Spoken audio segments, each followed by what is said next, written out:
Liver transplant के असली success rates क्या हैं? वो 90 to 95% है या वो 50% है, 60% है? वो कुछ भी हो सकते हैं। आज हम डिस्कस करते हैं कि किन फैक्टर्स पे डिपेंड करता है कि हमारा सक्सेस रेट लिवर ट्रांसप्लांट के बाद क्या होगा।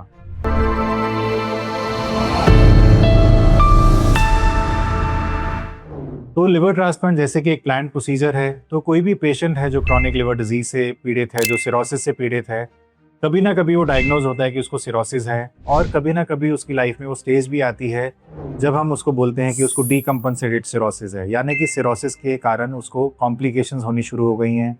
वो जॉन्डिस हो सकता है, वो ब्लीडिंग हो सकता है, वो पेट में पानी बनना हो सकता है, या वो हेपेटिक एन्केफेलोपैथी हो सकती है।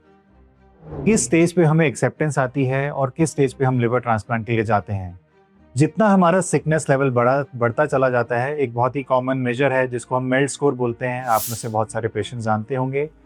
जितने हाई मेल्ट स्कोर हमारी ब्लड रिपोर्ट से कैलकुलेट होता है, और जितने हाई मेल्ट स्कोर पे हम चूज करते हैं लिवर ट्रांसप्लांट के लिए जाने के लिए, उतना ही हमारा सक्सेस रेट और सर्वाइवल रेट ट्रांसप्लांट के बाद कम हो जाता है। दूसरा फैक्टर है, बहुत सारे पेशेंट्स पूछते हैं कि क्या लिविंग डोनर और डिजीज डोनर ग्राफ्ट में कोई डिफरेंस है, कि लिविंग डोनर में तो मुझे लिवर का एक पार्ट मिलेगा और डिजीज डोनर में मुझे लिवर का पूरा पार्ट मिलेगा, क्या उससे मेरे सक्सेस रेट्स डिफाइन होते हैं?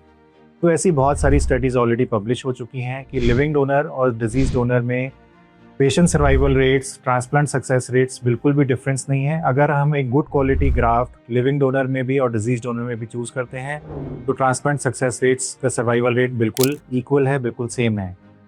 और ऐसे कौन से फैक्टर्स हैं जिन पे डिपेंड कर सकता है? उसमें से एक बड़ा इंपॉर्टेंट और मोस्ट क्रूशियल फैक्टर आता है कि लिवर ट्रांसप्लांट के बाद हम अपनी रिकवरी, हम अपना लाइफस्टाइल, हम अपना फॉलोअप कैसा रखते हैं। इनिशियली 2, 4, 5 महीने तो शायद सारे ही पेशेंट सेंसिटाइज होते हैं, वो डॉक्टर्स की एडवाइस भी फॉलो करते हैं, एक रेगुलर फॉलोअप भी करते हैं। बट नॉर्मली 3 to 4 मंथ्स तक बहुत सारे पेशेंट्स की न्यूट्रिशनल रिकवरी हो चुकी होती है, उनके लिवर फंक्शंस नॉर्मल आ जाते हैं, और वो जब भी अपनी रिपोर्ट्स देखते हैं उनको लगता है शायद अब तो सब कुछ ठीक ही है।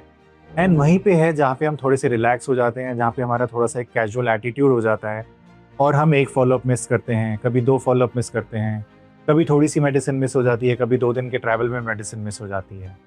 एंड अनफॉर्चुनेटली 10 से 15% पेशेंट्स वो भी हैं जो alcoholic liver disease related liver transplant के बाद एल्कोहलिज्म पे वापस जाते हैं, और 10 से 15% पेशेंट्स वो भी हैं जो फैटी लिवर रिलेटेड या मेटाबॉलिक एसोसिएटेड लिवर फेलियर के कारण लिवर ट्रांसप्लांट कराते हैं, वो फिर से उसी लाइफस्टाइल पे वापस जाते हैं।